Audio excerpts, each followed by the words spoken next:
안녕하세요. 미리네 라이브 상무모입니다. 네, 어제 치러진 토트넘과 노리치 시티와의 경기에서 손흥민 선수가 리그 6호 골과 더불어 리그 2호 도움을 기록했는데요. 손흥민 선수는 지난 브렌트포드전 이후 노리치 시티전에서도 또다시 킹 오브 더 매치에 선정되었습니다. 또한 토트넘 전문 기자인 골드 기자에게 평점 9점을 받으며 토트넘이 넣은 3골에 모두 관여하는 모습을 보여줬었는데요. 손흥민 선수는 어제 골로 리그 6호 골을 기록하며 맨유의 호날두 선수와 함께 리그 득점 랭킹 공동 6위로 올라섰습니다. 지난 14라운드 브렌트포드전에서 후반 추가골을 넣으며 리그 5호 골을 넣었었죠. 브렌트포드와의 골로 손흥민 선수는 토트넘 소속으로 리그에서 75번째 골을 넣은 5번째 선수가 되었었습니다. 그런데 바로 다음 경기인 노리치 시티전에서 손흥민 선수가 리그 연속골을 넣으며 6호 골을 신고했습니다. 이제 리그에서 76번째 골을 넣은 건데요. 손흥민 선수는 토트넘 핫스퍼 스타디움이 개장한 후 케인과 함께 홈구장에서 팀 내 최다 득점자의 같은 골수를 기록했습니다. 무려 20골을 넣은 건데요. 어제 경기에서 토트넘이 3대 0으로 스코어에서 압도하긴 했으나 경기 분위기상으론 노리치 시티에게 밀리는 모습을 보여줬었죠. 리그 최고의 듀오라고 평가받는 손케의 호흡이 찰떡궁합과 같은 모습은 보기 어려웠었는데요. 하지만 결국 손흥민 선수가 3골에 모두 관여하며 토트넘은 리그 5위로 올라섰고 리그 4위인 웨스트햄과 승점 차는 2점입니다. 웨스트햄보다 한 경기를 덜 치렀기 때문에 자력으로 리그 4위까지 올라갈 수 있는 상황을 만들었습니다. 어제 경기 손흥민 선수의 기록과 관련된 내용 그리고 이어지는 손흥민 선수에 대한 찬사에 대해 확인해 보도록 하겠습니다. 네, 일단 노리치 시티와의 경기에서 콘테 감독의 주전 스타팅 멤버 중 가장 큰 변화는 윙백이었습니다. 에메르송 로얄의 컨디션 저하로 인해 엔트리에서 완전히 제외됐었고 탕강가 선수가 출전했죠. 그리고 레길론이 경기 전 트레이닝 세션에서 왼쪽 뒷 허벅지 근육에 이상을 느꼈다고 전해졌지만 결국 선발 출전을 했습니다. 하지만 레길론은 전반 20분 만에 허벅지 근육 이상을 느끼며 교체 아웃되었죠. 콘테 감독의 전술적 핵심은 윙백에 있습니다. 콘테 감독의 윙백은 공격적인 면에서 상대의 사이드 깊숙한 부분까지 침투하기 때문에 윙백의 공격적인 능력이 공격의 실마리를 풀 수 있는 가장 중요한 역할을 하죠. 하지만 이런 역할을 아주 잘 수행하던 레길론과 에메르송이 빠지게 된 건데요. 리그 최약체로 평가받는 노리치 시티였지만 브렌트포드전에서 보여줬던 토트넘의 공격수들의 원투 패스를 아주 잘 막아낼 수 있는 전술을 가지고 나왔던 노리치 시티였습니다. 그리고 토트넘은 전반, 후반 골을 넣는 장면 외에는 노리치 시티의 이런 전술에 상당히 고전을 했죠. 물론 토트넘이 3골을 넣으며 이겼지만요. 하지만 이런 상황 속에서도 손흥민 선수는 빛났습니다. 역시 미스터 손샤인이라고 불리는 손흥민 선수의 대단한 활약을 볼 수 있었는데요. 전반 10분에는 루카스 모우라와의 원투 연계를 통해 루카스 모우라의 리그 첫 골을 도왔습니다.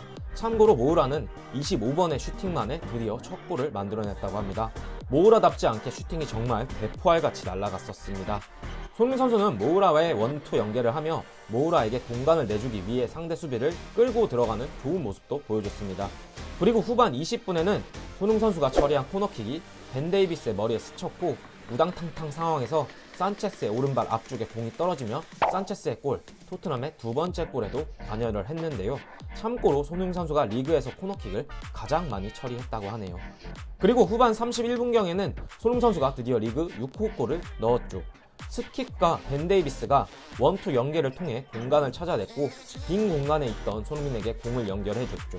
손흥민 선수가 수비수 2명을 달고 오른발 강력한 슈팅을 날리며 리그 2호 도움에 이어 리그 6호 골을 어제 경기에서 기록했는데요. 정말 어떤 상황에서도 골대로 향하게 만드는 손흥민 선수의 마무리 능력은 탁월한 게 맞습니다. 이처럼 손흥민 선수는 토트넘의 비록 노리치 시티에게 경기력 면에 있어서 좋지 못한 모습을 보여줌에도 토트넘이 만들어낸 3골에 모두 관여를 하며 빛이 났습니다. 팀이 어려운 상황에 빠질 수 있을 때 빼어난 활약을 보여주는 게 팀의 에이스라고 볼 수 있을 텐데요. 이제 토트넘의 에이스는 진짜 케인이 아니라 손흥민 선수인 게 맞는 것 같습니다. 손흥민 선수는 토트넘의 전문 기자인 골드 기자에게 토트넘 팀 내 최고 평점인 9점을 받았죠. 루카스 모우라와 함께 팀 내 최고 평점을 손흥민 선수에게 부여했는데요. 골드 기자는 손흥민 선수에게 이런 코멘트를 달았습니다. 경기 내내 무언가를 만들기 위해 노력했고 모우라의 로켓 같은 골을 어시스트하기 위해 좋은 원투 패스를 보여줬다. 또한 산체스의 2번째 골을 만들어낸 좋은 프리킥도 보여줬으며 골과 도움을 모두 기록하며 또다시 좋은 하루를 보냈다라고 말이죠. 그리고 손흥민 선수에 대해 일부 언론은 손흥민의 빛나는 활약에 토트넘이 콘테 체제에서 무패 행진을 달리고 있다. 이 한국 선수는 득점과 도움을 추가했다며 극찬도 아끼지 않았습니다. 콘테 감독이 토트넘에서 펼친 6경기에서 4승 1무 1패를 달리고 있고 손흥민 선수가 선발 출전한 5경기에서는 4승 1무를 달리며 아직까지 패배가 없습니다. 소니가 승리의 여신이라고 봐도 과언이 아닐 텐데요. 손흥민은 이날 경기 EPL 사무국이 뽑은 킹 오브 더 매치뿐만 아니라 경기 최고 수훈 선수를 뽑는 팬투표에서도 78.8%의 압도적인 지지율로 경기 최고 수훈 선수로 평가받고 있습니다. 정말 대단한 손흥민 선수라고 볼 수 있죠. 하지만 오늘 경기 역시 케인이 조금씩 나아진 모습을 보여주고 있다곤 하나 아직 골을 신고하지 못하고 있습니다. 일부 토트넘 팬들은 케인이 아직도 휴가 중이야? 등 케인의 활약에 못마땅해하는 모습도 보여줬었죠. 케인은 이날 경기에서 손흥민이 자신에게 공을 주지 않자 짜증스러운 표정을 드러내기도 했고 공을 더 빨리 달라는 제스처도 취하기도 했었습니다.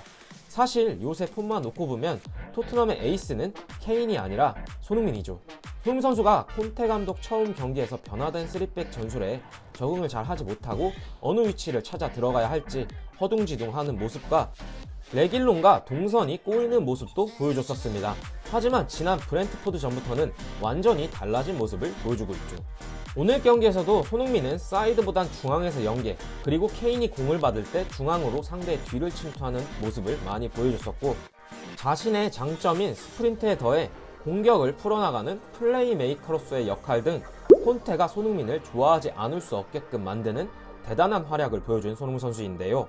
사실 저희 한국 팬 입장에서는 손흥민 선수가 계속 더 많은 골을 넣고 기회를 더 많이 창출해내는 모습도 보기 좋습니다만 토트넘 팀 전체 입장으로 봤을 때 빨리 케인도 다시 살아나야 합니다. 오늘 경기에서 보여줬던 키퍼의 키를 살짝 넘기는 슛이 골로 들어갔으면 그 골로 인해 케인이 이제 부진을 씻어낼 수 있지 않을까라는 생각도 경기 후에는 들게 만들었는데요. 손흥민과 케인 두 선수가 모두 살아나야 상대 수비 입장에서는 월클 공격수 2명을 막아야 되는 부담이 있기 때문에 토트넘 팬들의 염원처럼 케인이 어서 빨리 살아나길 기대하고 있도록 하겠습니다. 네, 아무튼 이번 15라운드에서 킹 오브 더 매치에 선정된 손흥민 선수가 엄청난 활약을 보여주는데요. 이번 주 금요일에 펼쳐지는 스타드 렌과의 경기에서도 손흥민 선수가 좋은 활약 보여줬으면 하네요. 오늘 영상은 여기까지이고 영상 끝까지 시청해주셔서 감사합니다. 그리고 저희의 영상이 괜찮으셨다면 구독과 좋아요, 알람 설정 부탁드리겠습니다. 감사합니다.